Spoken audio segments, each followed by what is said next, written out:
Oh my goodness. You guys, can you even believe what's happening to Diddy right now? He's literally locked away in this tiny cell for 23 hours a day. No friends, no family, no fancy parties, just cold, hard isolation. The mighty have truly fallen, and I'm absolutely stunned at how far this rap mogul has plummeted. There were injuries during the February 22nd incident. Multiple incarcerated individuals were medically assessed and treated for minor injuries in the facility. So I guess there was no knives around, Murphy said. 2 incarcerated individuals sustained injuries requiring outside medical treatment. That's the knife play. Hey, you know? Now, Diddy's sitting here going through all this, got to go through his trial, you know, so we're going to show some different pictures of Diddy so you understand. Diddy going through it right now, right? So now, what is it? Murphy refused to comment on the injuries sustained by the inmates involved in the fight. He added no jail employees were injured. See, that's all they care about. No jail employees were injured. Hey, you know? So Diddy caught up in all this melee right now. Mango said his sources in the federal jail said more than 40 prisoners were involved in the melee, adding race riots and becoming more common, right? I mean, did you see what happened in court? His own son, his flesh and blood, broke down in tears. My heart absolutely shattered watching that moment. The poor boy, caught in this nightmare while his father's attorney dropped those explosive revelations. Who could have imagined that the man who once ruled hip-hop's glittering empire would end up in such horrific conditions? Let me tell you, I've been following this story day and night, and I'm still struggling to wrap my head around it. How did someone with that much power, that much influence, end up facing such a brutal reality? And what does this mean for everything he built? His legacy is crumbling before our very eyes. The first is the vast majority of the people who were held at MDC Brooklyn have not been convicted of anything. They're presumed innocent. And that presumption of innocence doesn't mean anything if we're going to put them in a place and say, well, you know, there's reason to believe that you've committed a crime, and so now you deserve to be, punished extraordinarily. Okay, that's not how the American criminal system works. That's just not a way that other human beings, should be treated. Everybody's life at MDC Brooklyn matters equally. Certainly matters to the people who love and care about them, and we need to be treating those human lives with dignity. And so, you know, it's just not. It's not a tolerable situation. And unfortunately, until there's more political will to really implement more meaningful reforms at the jail and address the chronic understaffing, the intransigence, the lack of adequate medical care, you know, all these issues that we've been discussing today, it's going to remain a hellhole. There's no question. He presumed because it would be very difficult for someone like to be a flight risk. Okay, so you figure I'm selling the jet. Here are the keys to the jet. Here's the collateral to my $50 million mansion in Florida. I am flying to New York on my own accord. I will turn myself in. So you rationalize or convince yourself I'm so high profile in public and I'm going there on my own. They're not going to take me in. But we know the government likes to make examples out of people, and the government's doing a good job here. They're focusing what too many people tend to forget about, the victims. So while it's difficult for Diddy, I know, to be confined in a cell for 23 hours a day, it might not be as hard as the victims they allege he created. Let's focus on them. Let's put them first. And if he can begin to do that, he's going to get more of what he wants, freedom and potentially bond. But certainly, if I were a betting person, I would have bet that he was going to walk out of there into his mansion on 24 hours a day lockdown, even with security guards outside the house. He's not going anywhere, but at least he's in the mansion. Listen, this Metropolitan Detention Center in Brooklyn, it's absolutely terrifying. I just found out they recently had a violent race riot. Yes, you heard that right, with over 40 inmates. The entire place has been thrown into what they're calling modified operations, but let's be real, it's a complete lockdown. I spoke to someone who knows the inside scoop, former enforcer G. Burrell, who didn't mince words. Phones are shut down and inmates are basically trapped on their beds all day long. Can you imagine? Diddy, who once had the world at his fingertips, now can't even move freely in this concrete nightmare. Even though Diddy and that other high-profile detainee, Luigi Monet, weren't involved in the riot, they're suffering the consequences just the same. Every single person in that facility is confined to their cells for 23 excruciating hours each day. Movement has become a luxury that nobody can afford, especially not Diddy. The place is crawling with federal enforcement officers standing guard outside, watching every move, listening to every call. I can't help but shudder thinking thinking about the relentless isolation turning that detention center into a pressure cooker ready to explode. This is where I bring in Gene Borello. He's a former mob enforcer who served time in the very same unit where Luigi is housed. And as of now, Luigi's not allowed to have visitors in that unit. Gene, good to have you back on the show. Thanks so much for doing this. What is a modified operation plan? What does that look like? So if it's a lockdown, the whole building is locked down, it means it's a security risk, which means they will not let you out. Under any circumstances, you have to be escorted by a cop to go anywhere. Like I said, just for a lawyer, you'll only be able to be escorted to the lawyer, and that's it. Which means that if it is locked down, there will be no, in order to shower, you have to come out the cells one by one, and you get like 3 minutes each to even shower. So that means that like you just said, it's a race riot. So they can't let nobody out until they know for sure that people aren't going to attack each other when the cells open up.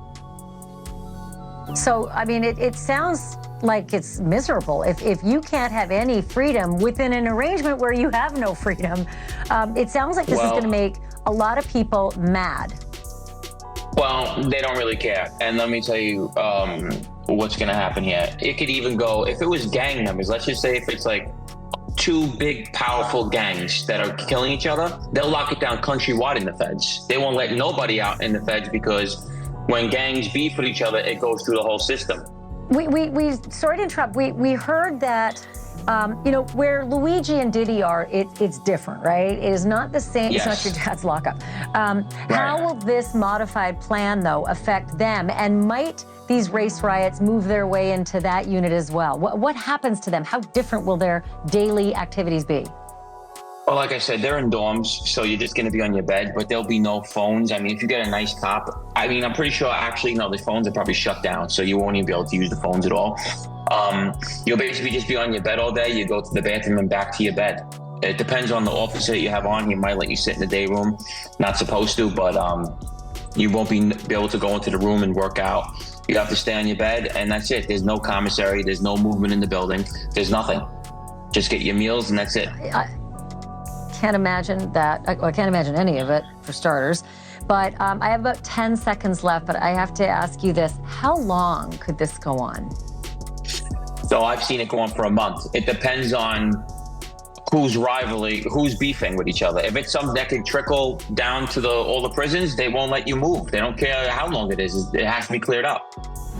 Now let's talk about the legal drama that's getting juicier by the minute. Diddy's facing charges that make my jaw drop: racketeering and transporting people for, well, let's just say illicit activities. This has become the most talked about trial, and I'm glued to every update. His legal team has been fighting desperately, begging for bail, pleading for a transfer to somewhere less restrictive, but the judge, absolutely ruthless, shot down every single request. The message couldn't be clearer. Diddy is not leaving that prison cell anytime soon, period. His lawyers are scrambling to prove he's not a flight risk, but honestly, the longer he stays locked up, the more this public spectacle grows. And with the trial date set for May 5th, 2025, every single day behind bars just adds to the unfolding drama. I literally cannot wait to see what happens next. So, we have heard a lot about the prosecution's case against Diddy. And we've heard news conferences, we've seen raids, we have heard what the federal government has. And one of the things they talked about right out off the jump was they seized tapes. And a lot of people thought, oh my God, there are celebrities on these tapes involving freak-offs. Right. Well, we have heard allegations about other celebrities connected to Diddy.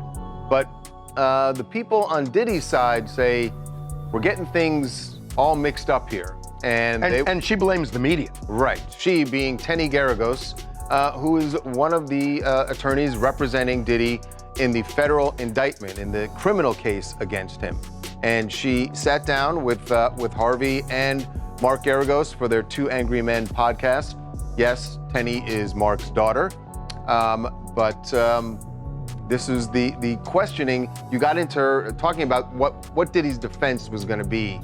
I got to tell you, they're really preparing those witnesses, and they're trying to establish one of three things. The difference between sex trafficking and consensual sex is force, fraud, or coercion. They are going through their victims and they're saying, how can I establish force? How can I establish coercion? Probably not so much fraud, right? Because ultimately, this case is about sex trafficking.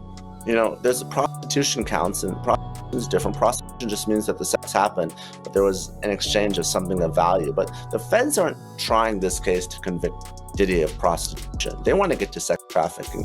So their entire focus right now is to prove that the sex involved that force or that coercion, right? Was it people being drugged against their will? Was there security?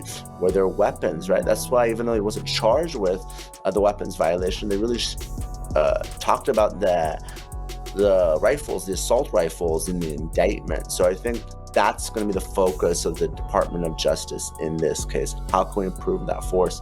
How can we improve that coercion? You won't believe what I heard about the conditions inside. They've put Diddy in what inmates call the hole, the special housing unit, and it's even worse than it sounds. We're talking about a tiny, windowless cell where they've stripped away every comfort. Sources tell me he's been forced to sleep on a concrete floor with nothing but a thin mattress. And get this, he's reportedly refusing to eat the prison food because he's terrified it might be tampered with. Can you blame him? The most heartbreaking part? I heard that other inmates have been taunting him by shouting fragments of his own song lyrics at him. Talk about a cruel reminder of his fall from grace. From being one of the most powerful men in music to this, it's absolutely devastating to witness. These brutal conditions really highlight how challenging it is to lock up someone of his celebrity status. The mighty Diddy, now just another number in the system. I honestly never thought I'd see the day. And I presume he's been in custody this whole time, right? Well, yeah, I think he's been in custody since he was arrested last night. And what we're going to see next is a court hearing today, the unsealing of this indictment, which will tell us exactly what he's charged with and what the factual allegations are. He may be asked to plea, and importantly, there'll probably be some discussion of whether or not he can be released on bail, which I expect the government to oppose, given the seriousness of these allegations and the fact that he's a potential flight risk. But all of that's going to come up pretty quickly because he's going to want to get out of jail. Yeah, I mean, he's a very wealthy man, so that bail will have to be very, very high if you want to keep him there. Based on your experience with cases in federal courts, how serious could these charges be? And how can we expect, well, we heard a little bit from what Combs' lawyers have said, which is they feel this whole thing is unjust, but what sort of charges could we be looking at? How serious? Well, I think the charge is going to be very serious. I mean, first of all, you don't go after somebody like Sean Combs unless you have very serious charges to bring. You know, the U.S. Attorney's Office in the Southern District of New York is not messing around. So they think they have a strong case. They think they have evidence. You can't recork this bottle. You know, it's impossible. And if he could go back in time, I'm sure he would have given Cassie, $100 million to make this go away at this point. But it's impossible. And I think it's, he could be looking at obviously not just a significant change in his life moving forward in the public sphere. You could be looking at real jail time. I mean, we're sitting here doing this interview right now. We don't know whether or not Diddy's going to get bail or if he's going to get released. He has one of the best attorneys in the country at Mark Agnifilo, a tremendous attorney. But I think that they could very easily keep him in. He's a flight risk, and he's alleged of doing some really heinous things, even in this brief indictment. The drama just keeps intensifying, with the legal battles and personal heartbreak completely intertwined. His defense attorneys are arguing that these inhumane conditions, the 23-hour lockdown, monitored calls, severe isolation, are punishment before he's even been found guilty. And honestly, I kind of see their point, but the federal prosecutors, they're not budging an inch. They insist all these extreme measures are absolutely necessary to keep him from tampering with witnesses or causing more chaos. As both sides duke it out over legal arguments and human rights violations, I keep wondering, can someone who once had everything ever bounce back from this? Or is his legacy forever tainted by these prison walls? I feel like a lot of people haven't witnessed things, Like, I think a lot of people go through life without any heartache and pain, any struggle, any real you know, a lot of times you talk to people and you go, oh, they'll say stuff like, oh yeah, I heard about that. Or, oh yeah, that's so sad. But in their life, at this point in their life, they have never said something like, yeah, I saw that, I witnessed that, I was there, you know? Because a lot of people aren't going to experience what you experience. You know, it could be based on where they live at. But like, you know, like I said, growing up in the ghetto, I'm just saying, like, you got to think about, I'm here talking about this stuff. And I was a person that was in the ghetto and seeing a lot of bad decisions being made, you know. I could write a book. I could literally write a book on my life story. But yeah,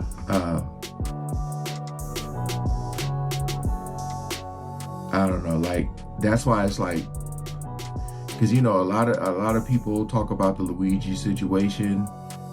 A lot of people believe that he's innocent. Some people say they don't think that that's him. Whatever you may believe, whatever. I'm just saying, like,